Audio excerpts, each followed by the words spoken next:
It isn't often that the animation celebration is enjoyed by more than just me. But in the past, whether it be Paranorman for Halloween or The Nightmare Before Christmas around the Christmas time, I have had people come over and talk about animated movies.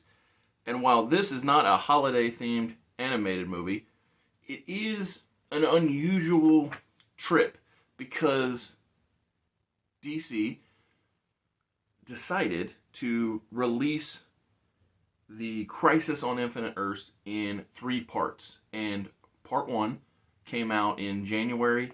I watched it when it released on Max, and as you know from watching the Everlasting Artist Spotlight, Aaron was interested in talking about a movie, and this is the one that he chose. So I hope that he's available to talk about part two and three when they come available.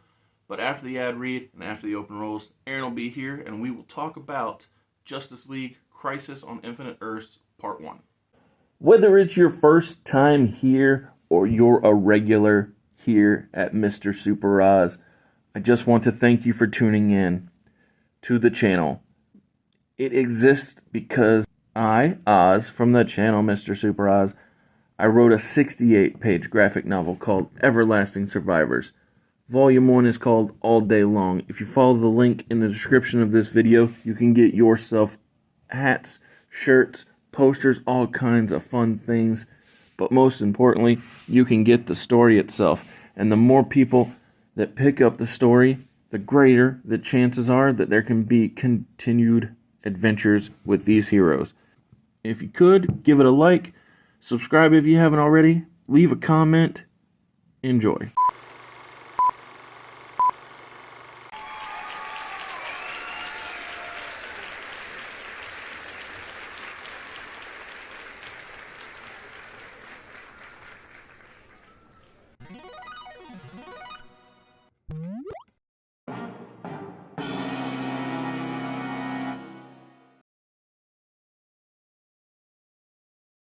Sir, welcome back. How you doing? Thank you. Oh, I'm happy to be here. That's how I am. I took a lot of notes on the movie, which Josiah can attest is not a good sign. And before I even get your take, I also did something I've never done before, which I printed out a synopsis of the movie and critic their opinions, because I don't know about you, but I struggled with all of the jumping, with all the different storylines, and even with some of the characters of understanding who I'm even watching talk to me right now. So that's why I did the extra legwork of, well, looking on the internet basically. So not a whole lot of work, but still, to try and piece this all together. It was funny because multiple critics had lots of different opinions. Like the first one said it's a worthy adaptation. I was like, well, I mean, I've read this story, so I'm not sure about that. And then another one they said there's no depth, and I was like, I'm with you there, buddy. And then a third, they said they prioritized character over plot. I was like, oh, all right. Well, I mean, there are a lot of characters. I'll give you that one. And then the last and final one said, and this was one I most fervently agreed with, the constant jumping between alternate Earths can make it feel like time travel treadmill. And then the fights can feel like you're having deja vu. And when I read the deja vu comment, it really resonated with me because of one of my notes that I took while watching the movie is I don't believe I ever need a coming together of the Justice League scene ever in an animated movie ever again, because obviously I grew up watching Justice League the animated series, read all kinds of comic books, and it's just like origin stories or coming togethers of teams, they just feel so commonplace. It's actually one of the reasons why that I jumped into the team already together with Everlasting Survivors, is it was just something I wasn't trying to you don't have to reinvent the wheel. It's already there. Yeah. You know what's up. And so, yeah, I'm glad that you wanted to talk about this movie. Mm-hmm. And like I did say before the open and all that, I hope you are able to come back for part 2 and 3, because while I didn't have affection for this, it seems like a lot of times when I'm dissatisfied with something, it gets a lot of views. Yeah, So, did you watch Peacemaker starring John Cena on HBO? I watched a little bit of that, and Vigilante is the best character on that show. Okay, so I was not a fan of Peacemaker. Really? And the thing I loved about the video was we had every possible opinion in it. So Josiah thought it was the greatest thing ever. Brandon thought it was okay, and I thought it was very, very bad. And so it was. It's one of the things that I wish I knew how to replicate, which is just the diversity of opinion. Yeah. Because I like having different perspectives in the YouTube world. But yeah, so what was your initial takeaway from watching Justice League Crisis on Infinite Earths Part 1? Man, that title. Let me throw out a positive and a negative. I'll try to keep it as balanced as I can. I like that, yeah.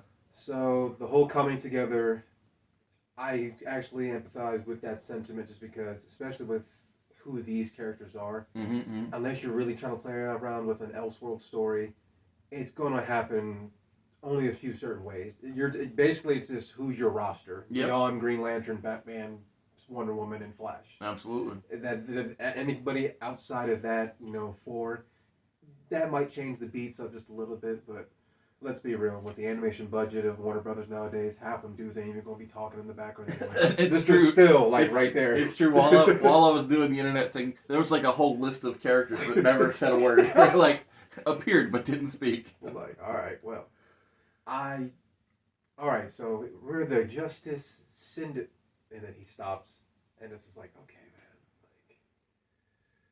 like, I get you're trying to do a nod to the whole thing, but we already did Crisis on Infinite Earths. That was, you have seen that, right? The original Crisis on Infinite Earths. You mean the Crisis on Two Earths? Crisis on Two Earths, yes. Yeah, I actually thought that it was a better told, a more concise story than this. Now, I'm not saying they can't pick up their slack into Andor 3, but yeah, I have seen it. I thought it was a much better put together story than this.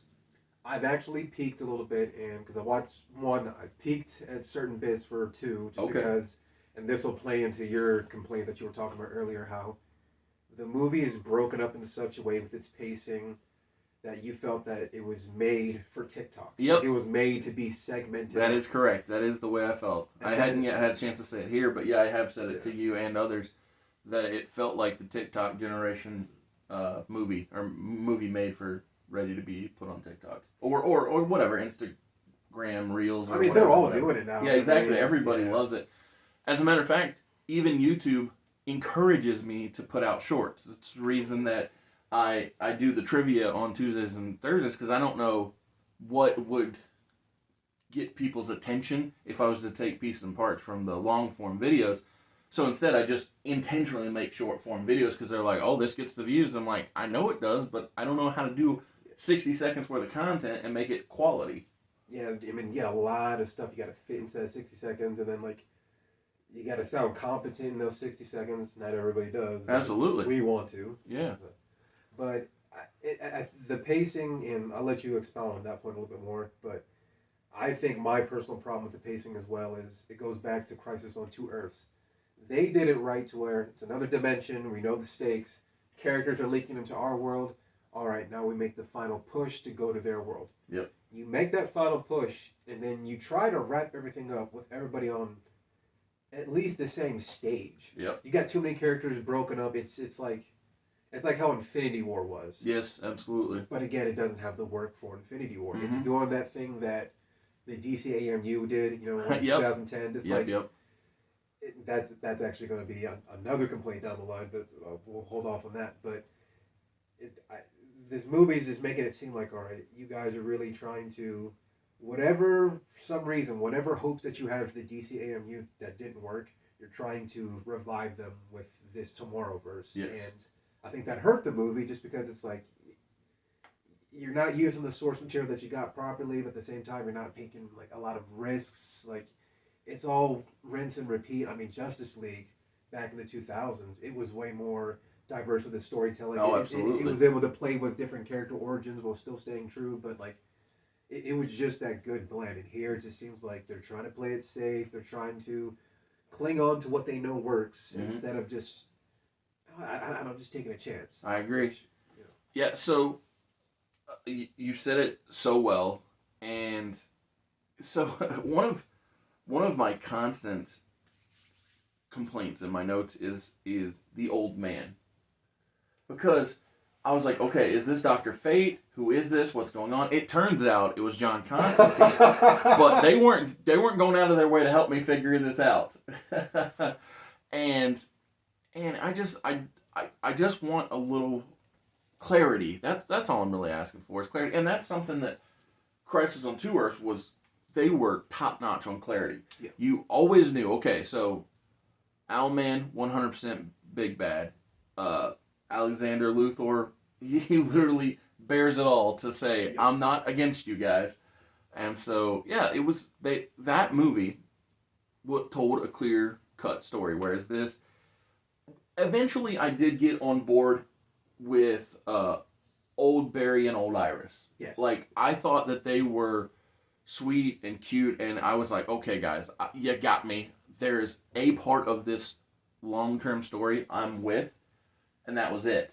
But so many of the other beats, I was just like, I don't even care. Like most outside of the Amazo remnants being with old Barry and old Iris, I didn't care about the Ivo Amazo storyline of the coming together part because I'm like, I don't need that. So I don't know. And the Crime Syndicate storyline, it's like it was obvious. It was done better before. Exactly, it was done better before. Actually, twice. The Justice Lords. Yes. It's back to what I said. Yeah. And so with me, I gave this a passable 2 out of 5 because most of it due to the old Barry and old Iris storyline. And let's be real, I do enjoy the Tomorrowverse's overarching art style. I think it's very clean. Mm-hmm. And so, like, the actual animation itself, I'm all right with. But it's just the story. I couldn't. What? And can you scoot back just a touch? It's back. Yeah. So, that way. So, if you look here, I have quite the collection of Crisis stories. As a matter of fact, I have every tie-in to the Crisis on Infinite Earths story. So it's not like that.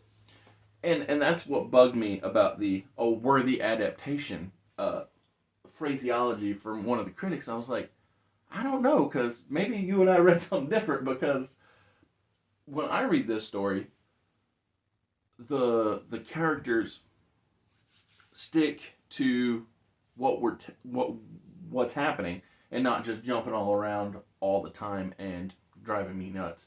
But then again, in defense of the books, there are a lot of them, and they have the time to tell the story, whereas in this, it wasn't, I guess it was an hour and a half, but I don't know.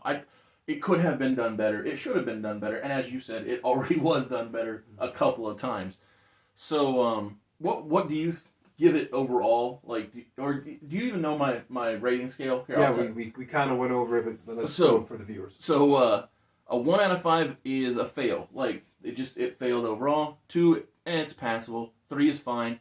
4 is good, and 5 is great because if it's 5 out of 5, that's great. So there is a 6 and 7 scale. There sure is. This movie ain't making it. Yeah, there's no point in going over that. Yeah. Yeah, I mean, obviously, if you want to go 0, that's absolute trash. But I also don't think that it's complete trash. I think that what it does well is done well enough to keep it away from that, that trash heap, personally. So that's why I didn't go into the above or below parts of the grading. I'm gonna give my quick summary, and then I'm gonna give out my rating. Absolutely. I don't think there was any excuse just because it was an hour and a half, yes, but they already told us from the jump this is going to be a three-parter. Mm-hmm. They had the time, they had the space. They can make one movie a bit shorter, one movie a bit longer. Like That's true. That's they true. they put that out there up front for us, and Mhm. it's just like all these rushed components. It's like Yeah, you that's, could have that's made a good this a point. lot more linear with everything culminating at more concise points instead Yeah. of just scattering here, here, Well, here. it makes me uneasy about the recently, I'll say advertised, and I don't think it's actually out yet, but the recently advertised Watchmen animated movie, which is going to be released in 2 parts. Because if you can't take your time and get to, and lay out the story with 3 parts, then you don't give me a lot of faith when you're only doing 2. Because I personally think that Watchmen, the book, is significantly better than Watchmen, the Zack Snyder movie, because of all of the in the heart of it, the book. And whereas the movie, it tends to be, not that there's anything wrong with this, but the movie, I feel like, tends to heighten everybody's physical attributes, whereas in the story, it cares about the internal struggle. Too much focus on the movie magic and the superhuman but not superhuman. I know that's part of the problem, is that everybody seems to got super strength in the Zack Snyder version. Or they're able to take hits that are just like all right, man, you just got slammed into a granite pillar sideways. I don't know. Yeah. And y'all know who I'm talking about if you've seen that movie. Absolutely, Rorschach, yes. that one scene where he twists. Yeah, and that's Ain't no way. and that's the thing, is like that concept, that moment doesn't exist within the original telling, because it's more of an internal, mental and the heart of it all in the I mean, story. there was no point fighting. That whole I did it, like 15 or 20 minutes ago. Mm-hmm. In the comic, it was like, it's done, guy. Yeah. Like, I don't know what you want me to do. It's done. And it's Exactly. just like, whoa, wait a minute. But yeah, I agree Yeah. that they didn't take their time. And plus, it's like, where's my older Superman? I know they have, Shakespeare, older Superman, but I was like, when we're talking about the art style, it's good, it's competent. I like the general design, but there's not a diversity with the characters. No, it's true. Like, Yeah. where's my thicker, more beefier, older Superman with the gray streaks? And Yeah, like that? Like I this- did want the gray, and his body was almost identical from his younger version to the older one. Yeah, And he kept talking about I'm older. I'm just like, you just look 40. Like I don't. maybe. Yeah. Maybe. Yeah. But you just look like a stressed out guy, and then like him, I do like how they threw. Never mind. Don't have to watch it for that. But Superman, Wonder Woman. Of course. Yeah. But I do. One thing I did like about it, I love what they're doing with Batman. Yeah. Okay. Oh. So God.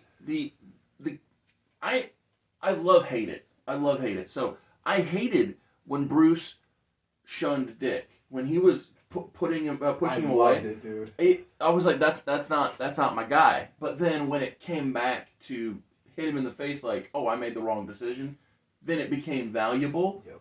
And so I disliked it less when there was meaning behind it, but I didn't know at first. I was just like, that's not how Bruce Wayne works. I don't know if you guys know this, but yeah, I really enjoyed the revelation to the Tomorrow versus Bruce Wayne that there is such a thing as family, or that he's allowed to have that. Exactly. By seeing it happen to another version of himself. They're letting him they're letting him make more harder choices instead of him being the unbeatable god of Batman and say, Justice League. Even though we had Batman the animated series that kind of bumped that up, it seemed like when he was there, it was like, all right, you just got it. But this one, like in the Long Halloween, when he snaps and he cries, he calls Catwoman like mother, blah blah blah, and it's like that's kind of cool actually. It's like it's making him more vulnerable. It's making him have consequences for his actions instead of him always being like a few steps ahead. Yeah. And the thing is, it's not because he's a young Batman. This is a Batman this is a grown man, prime. He's been doing this for a good amount of time, Batman, and he's still having consequences and having to deal with things that come out of left field. And I like that. It's like, yeah, you are the best human in this team, but you're still not going to be able to handle some of this crazy shit that's coming towards you. Well, I like I said, I'm a fan of. I've had this thesis for years that each Robin gets Bruce prepared for actually having his son. Yes. And the idea of this, where he keeps the original son, Dick Grayson, at arm's length and says, "Oh, I can't be that for you," and then when he sees, that he should have, I was like, okay, I'm with it, because there's a part of me that when I read mostly the New 52, but even things that pre that and post that, and a lot of times it was Scott Snyder specifically, but when Bruce or Batman is treated as I think they like to call him the Bat God. Mm-hmm. I thought, okay, that's too far, because yes, you can be the peak of physical preparedness and mental whatever, but like, you're still a man. Mm-hmm. And I do like when Batman emphasizes the man portion of his name. So It's almost like a guy in his late 20s, early 30s, like being afraid to make that next step. mm-hmm. Like, like when bringing up kids or like forming a relationship. Like, it's in a superhero way, but at the same time, it's like there's a lot of guys that could probably resonate with, like, Oh, for I sure. can't be this, or I can't be Yeah, this. or just I 'cause- shouldn't. Yeah. Yeah. Yeah. Am I ready? Well, and yeah, I can see your perspective on that. I mean, overall, like at the end of the day, I'll give it a 3.5. Yeah, that's cool. That's Three cool. and a half. And I think that's fully respectable. There were definitely times where I was leaning toward a 3, but I just picked 2 because of all the chaos. I hope that when we both watch part 2 and then subsequently part 3, that they can clean it up, clear it up, and take what worked and discard what didn't. So thank you Of for course. joining me for this review, and I look forward to continuing down this path with you and all the viewers throughout this process. If I could just say one thing. Absolutely. Because, I was a bad boy. I peeked a little ahead. I saw the question. Yeah. Anytime the question shows up, I am interested in what they're going to do. Yeah, So that's this cool. movie may have been 3.5, but the fact the question is popping up, I don't know. I'm gonna see the journey through, definitely. Absolutely. That's all I gotta say. So there was a very amusing line where a question is raised and the monitor says that it was appropriate that you have a question. So yeah, there were definitely amusing parts, and like I said, I hope that the good persists and the bad falls away. Yeah. But yeah, thank you, and thank you.